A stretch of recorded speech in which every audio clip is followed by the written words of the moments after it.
Hey up everybody and welcome back.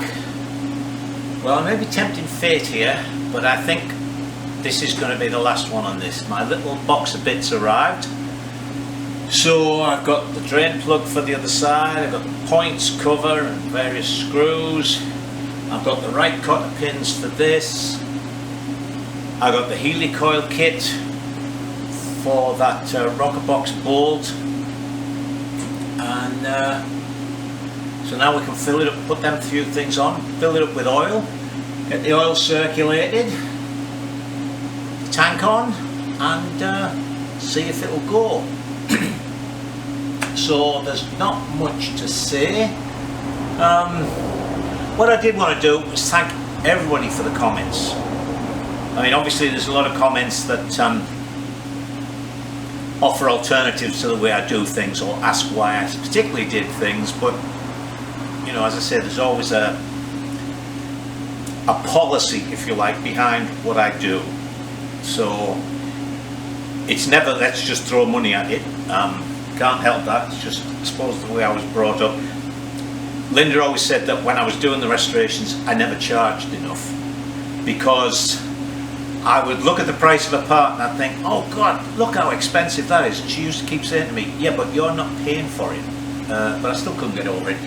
Anyway, that's why, to those of you who think we haven't done things exactly right, as I said, there was a policy, and the policy was we've got to get it finished and get it running, and some things like this strange distributor just we weren't going to find. So anyway, what I really wanted to say was thank you very much for all the people who told me things that I didn't know about. It saved me a lot of time researching and all the rest of it.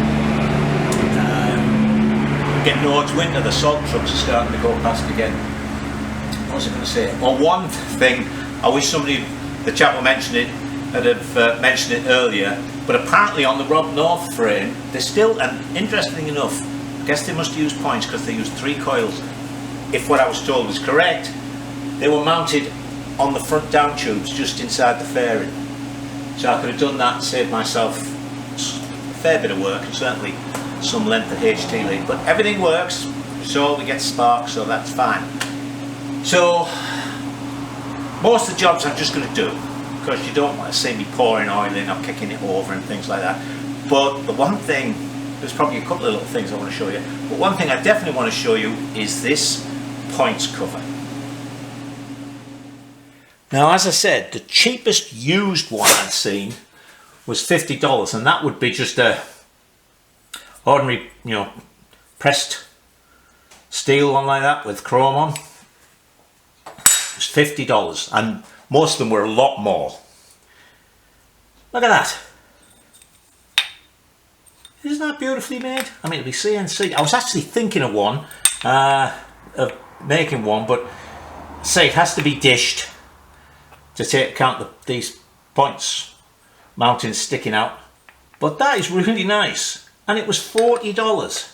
Admittedly, with CNC, once you're set up, then you just keep sticking the blank in and switching the machine on and walking away and doing something else that earns money for you. But even so, I thought that was, admittedly,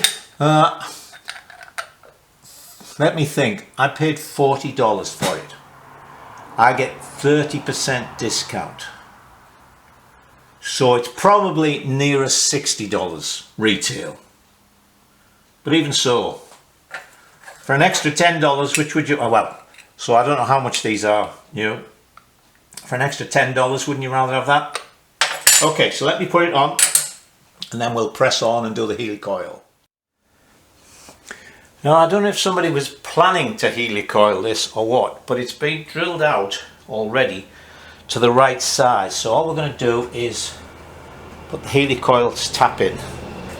Now, in order to get it in straight, just use a little bit of scrap to make a guide. Really close fit on that. And the grease on the tap isn't so much for lubrication as to catch the little bits of alloy. So, I'm afraid my hand's going to get in the way, but we'll press that up there.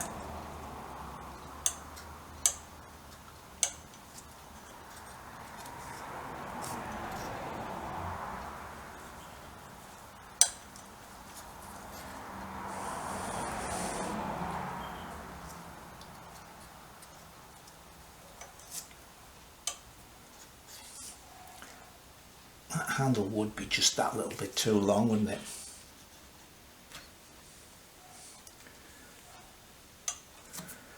Well, I don't really want to force you to watch all this, but I can't leave go of this to turn the camera off.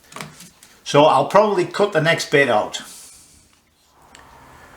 Right, well, so according to the instructions, for coarse threads, you just use this thing in the helicoil and screw it in. But for fine threads, you put the helicoil in this doodad.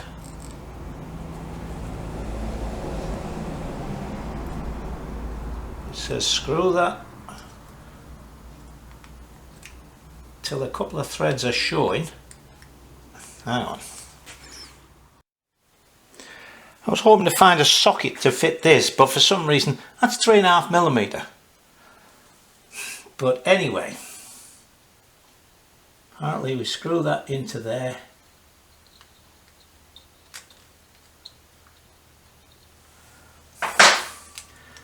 Why they can't put a proper slot as well onto the end of that instead of this stupid little...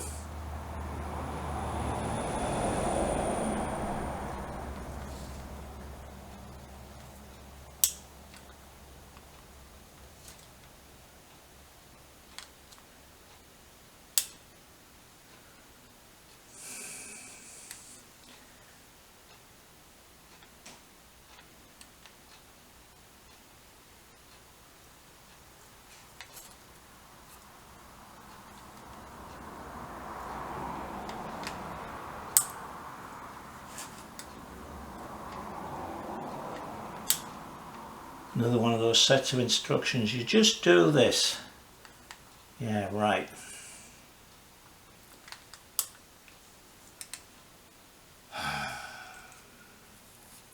Hang on again.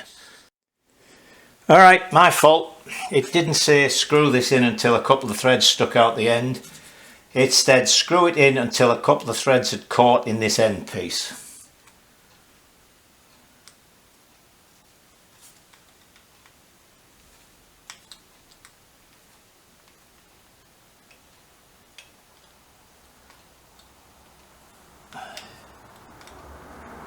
Why you have to prat on like this with this is...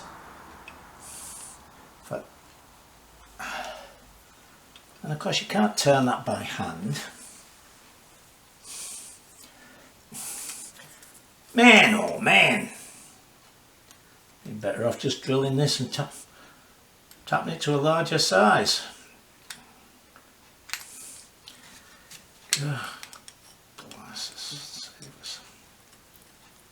I think that'll give me enough leverage.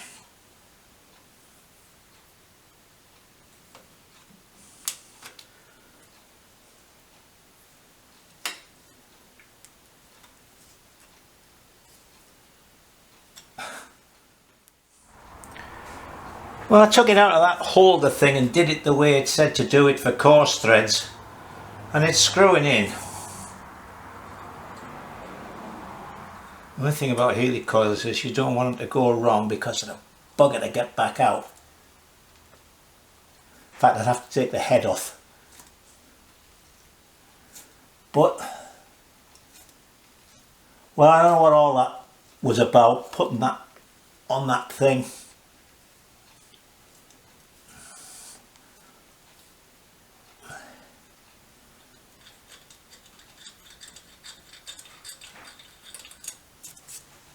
There it's in. Let's get... Right, I've put the rock box cover on. What I've also done is I put 3 quarts of oil in here, and can you see this is brown? That's because I've kicked... Actually, it must be a pretty good pump. I kicked it over and it's pumped all the way up the return side to the rockers through the oil cooler, and that's after the return going back to the tank. So we've got oil right through the entire system. So I'm just putting some hoses on the carburetors. Also, while I was kicking it over, I connected the ignition up and I got a nice big spark on all 3 plugs, so everything seems to be working fine. So let me press on, and we're getting close to putting some petrol in this. Right, well, got the tank on, got the exhausts on. just looking in here, this tank is coated with something. It's yellow.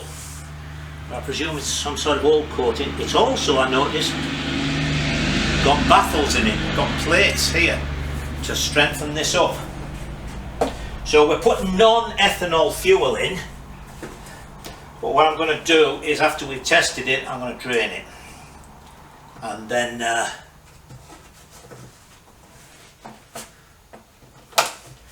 probably a good thing to get this coated with the Caswell stuff.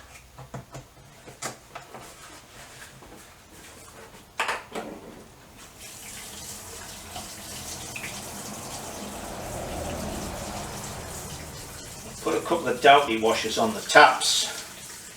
Of course, I didn't have any 1/4 inch Doughty washers, so I've used, I think they were 10mm. They were, I think they'll be fine. And as I say, it doesn't matter if it leaks a little bit, because we'll be draining it out. This is just to test it.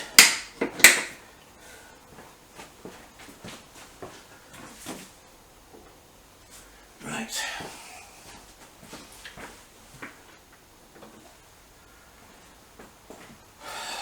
Give it a chance to fill the 3 float bowls. So I'm afraid you're just going to have to twiddle your thumbs while we wait, because I wanted you to.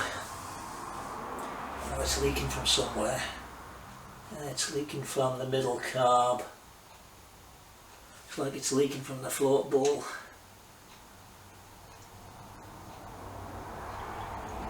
Right, there's one flooded.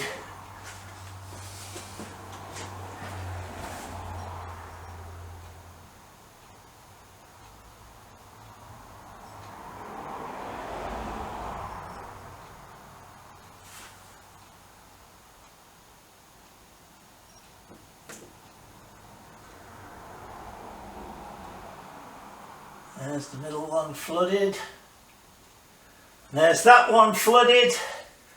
Electricity's connected. Everybody's got their fingers crossed.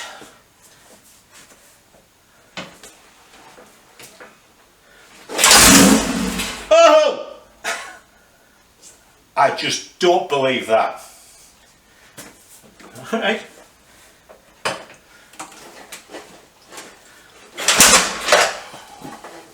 It's a bit, whoa, I was going to say mildly unstable, but it seems to be quite a lot unstable, doesn't it? Oh, let's get that tightening down a bit more.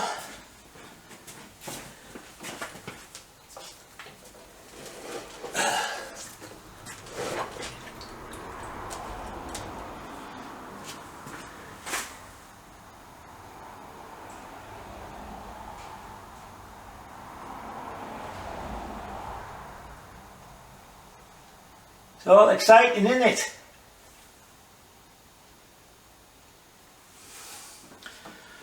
It'd be nice to actually have somebody here to work the twist grip while I kick this over. It's a bit of a stretch.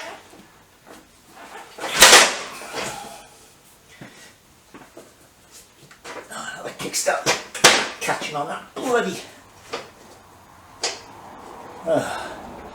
gear linkage. Hang on, let me sort this out. Right, hopefully that's got that out of the way.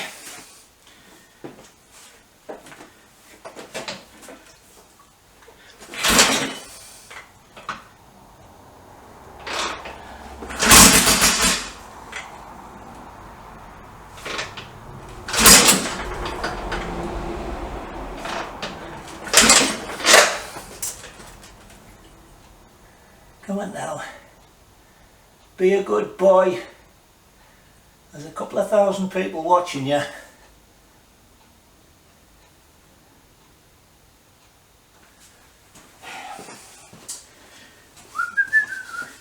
I wonder how long it is since this thing actually ran.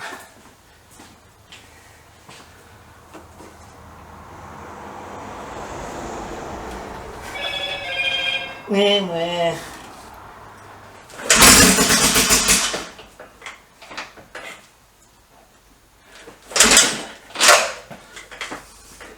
Oh, come on, if you're gonna run, run.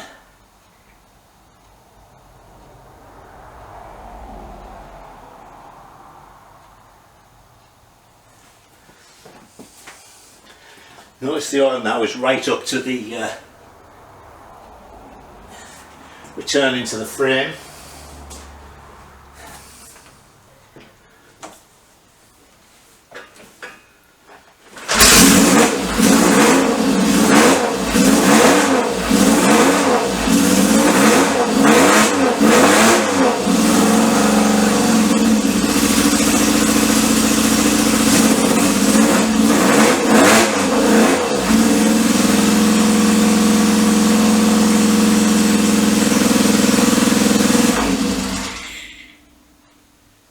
I bet this is fun to ride if you've got the balls for it, which I haven't. Oh, right. I've got a few little bits and pieces to put on. If I pull the clutch in and kick it over, the clutch disengages completely. Guess that's what we could call it. So it's nearly the end of the day.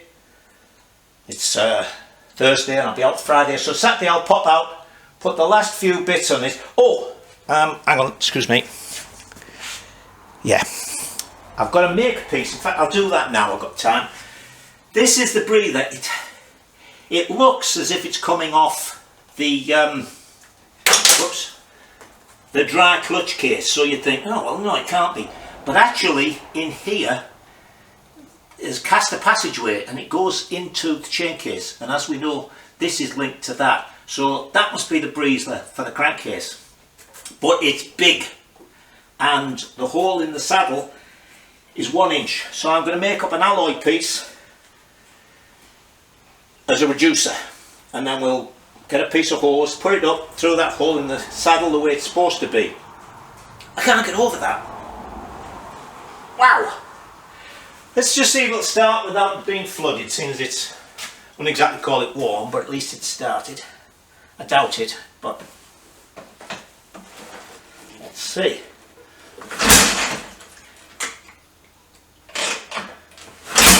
No, not until it's fully warmed up. Alright! Well, hey, I'm chuffed with that. Alright everybody, see you shortly. Right, well, belay that last idea, because see, I was looking at that, but when I take this off, find the other end smaller. When I measure it, it's like 1 1/8 inches. So I'm pretty sure I can probably, I'm going to use plastic tube. That's probably why the hole up there is 1 inch, slightly more than 1 inch. I could just go straight onto that and zoom up there. So that saved me a job. Alright, time to knock off. Right, well, Saturday afternoon, last few jobs. I did make a piece to go in there because I suppose I wasn't thinking really. 1 inch pipe, which is the right size to go through the holes in the saddle hump, of course is only about a 3/4 inch ID, and that thing was 1 1/8 inches, so there was no way I could stretch this. I tried, I heated it up, but it wouldn't stretch. So I made a piece to go in there and run that on, so that's all nicely on. I still need another Jubilee clip. I only have big ones and I wanted to use one of the narrow ones to go on there. It's actually tight enough fit probably for just a breather line, but that's done. And then here's another job which I didn't expect to do. I got some short Allen bolts to put this cover on, and when I put the gasket on I noticed it had extra holes. It was a bit difficult to get lined up. Then when I went to put this on, these 2 holes lined up, but these 2 holes on the cover, one of them's down here and one of them's over there. But where the holes in the cover were, there are bosses in the casting. So I've drilled and tapped them 1/4 the same as the other 2 to put the bolts in. And I suppose I could have showed you, but what I did to do it in situ was I got an Allen bolt, cut it off so it just fitted in, and then drilled it for a small drill. Put that in the hole and used that as a guide to make sure I went in really straight and square with the pilot drill. Then I was able to just drill it out with the right one for the 1/4-20 and tap them, and I knew everything was dead straight. But I don't know what that was about. As I say, there's a boss there cast into it, and then another boss, and that's got the hole in, and the same over here. There's a boss and then another boss with the hole and the tapped hole there. So don't know what it was about, and I didn't want to just put it on with 2, so that's on with 4. That's all this side basically. Right, so you saw the other end of this breather hose. There it is, exactly as per the photograph of the works bike, using this saddle. So it comes up, goes in the side, comes out the end. So basically I'm done. There's a couple of minor little things I want to tweak, but as I said, it's already sat there. This is going to be the end of this week's video, and there isn't enough jobs on it to make a 10-minute video. Plus, you know it runs, you know the circulation, everything works. I'm going to put the fairing on and I'll give you a last look at it, and then I suppose Judd can come and take it away. So there it is, back together. A few screws to put in here and there, and that's it. So we'll get on back onto the Triumph Otter next week, but I hope you enjoyed this little thing. It was a bit different. I have to adjust the handlebars. There's virtually no lock. You know, I mean, road race bike doesn't have much lock, but it's almost as if the levers are going to catch on the fairing. But as I said, these are minor little jobs that won't make a video. So, say, hope you enjoyed seeing this. Still haven't got a definitive story on it, but I'm sure Judd will carry on and look into it as time goes on, and now he's got a couple of people to talk to. Speaking of people to talk to, I'm always getting phone calls and stuff from people asking questions about British bikes and things, which I very much enjoy. There's no problem with that. But I will tell you this, I don't do texts. So if you want any information about anything in the videos or anything just related to British bikes and what have you, yes, please call, please send me an email, but don't send me a text, because if you do, I'm afraid you won't get answered. Alright, so that's it for now. Until next time, and the Otter, stay safe and enjoy yourselves.